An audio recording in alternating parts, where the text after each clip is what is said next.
The Magic Listening Cap. There once lived an honest old man who was kind and good, but who was so poor he hardly had enough to eat each day. What made him sadder than not having enough to eat himself was that he could no longer bring an offering to his guardian god at the nearby shrine. If only I could bring even an offering of fish, he thought sadly. Finally, one day, when his house was empty and he had nothing left to eat, he walked to the shrine of his god. He got on his knees and bowed down before him. "I've come today to offer the only thing I have left," he said sadly. "I have only myself to offer now. Take my life, if you will have it." The old man knelt silently and waited for the god to speak. Soon there was a faint rumbling, and the man heard a voice that seemed to come from far, far away. "Don't worry, old man," the god said to him. "You have been honest, and you have been good. From today on I shall change your fortune, and you shall suffer no longer." Then the guardian god gave the old man a little red cap. "Take this cap, old man," he said. "It is a magic listening cap. With this on your head, you will be able to hear such sounds as you have never heard before." The old man looked up in surprise. He was old, but he heard quite well, and he had heard many, many sounds during the long years of his life. "What do you mean?" he asked. "What new sounds are there in this world that I have not yet heard?" The god smiled. "Have you ever really heard what the nightingale says as it flies to the plum tree in the spring? Have you ever understood what the trees whisper to one another when their leaves rustle in the wind?" The old man shook his head. He understood. "Thank you, dear God," he said. "I shall treasure my magic cap forever." And carrying it carefully, he hurried toward his home. As the old man walked along, the sun grew hot, and he stopped to rest in the shade of a big tree that stood at the roadside. Suddenly he saw two black crows fly into the tree. One came from the mountains, and the other from the sea. He could hear their noisy chatter fill the air above him. Now was the time to try his magic cap.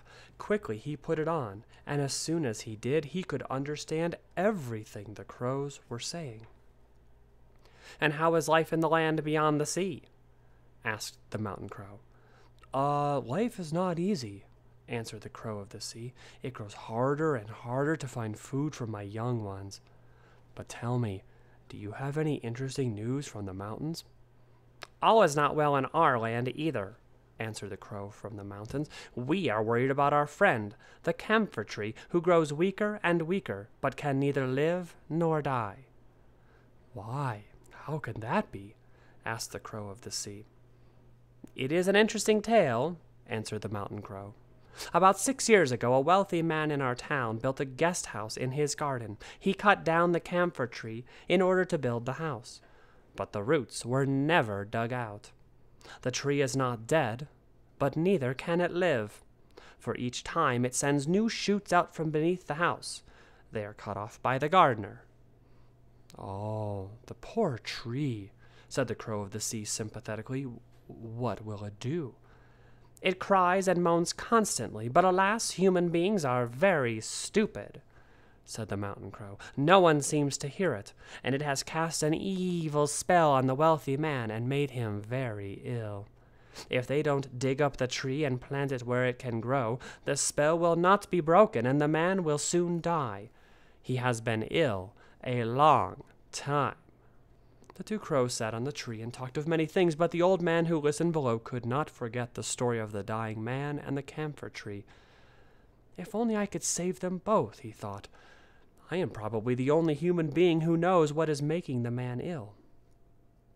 He got up quickly, and all the way home he tried to think of some way in which he might save the dying man. "I could go to his house and tell him exactly what I heard," he thought.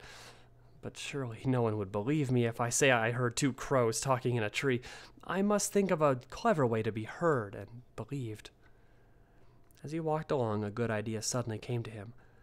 "I shall go disguised as a fortune-teller," he thought. "Then surely they will believe me." The very next day the old man took his little red cap and set out for the town where the sick man lived. He walked by the front gate of this man's home, calling in a loud voice, "Fortunes, fortunes! I tell fortunes!" And soon the gate flew open, and the sick man's wife came rushing out. "Oh, come in, old man, come in," she called. "Tell me how I can make my husband well. I have had doctors from near and far, but not one can tell me what to do." The old man went inside and listened to the woman's story. "We have tried herbs and medicines from many, many lands, but nothing seems to help him," she said sadly. Then the old man said, "Did you not build a guest house in your garden 6 years ago?" The wife nodded. "And hasn't your husband been ill ever since?" "Why, yes," answered the wife, nodding. "That's right. How did you know?" "A fortune teller knows many things," the old man answered, and then he said, "Let me sleep in your guest house tonight, and by tomorrow I shall be able to tell you how your husband can be cured." "Yes, of course," the wife answered. "We shall do anything you say." And so that night, after a sumptuous feast, the old man was taken to the guest house. A beautiful new quilt was laid out for him on the tatami, and a charcoal brazier was brought in to keep him warm.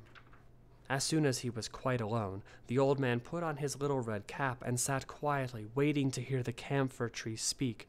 He slid open the paper doors and looked out at the sky sprinkled with glowing stars. He waited, and he waited, but the night was silent, and he didn't even hear the whisper of a sound. As he sat in the darkness, the old man began to wonder if the crows had been wrong.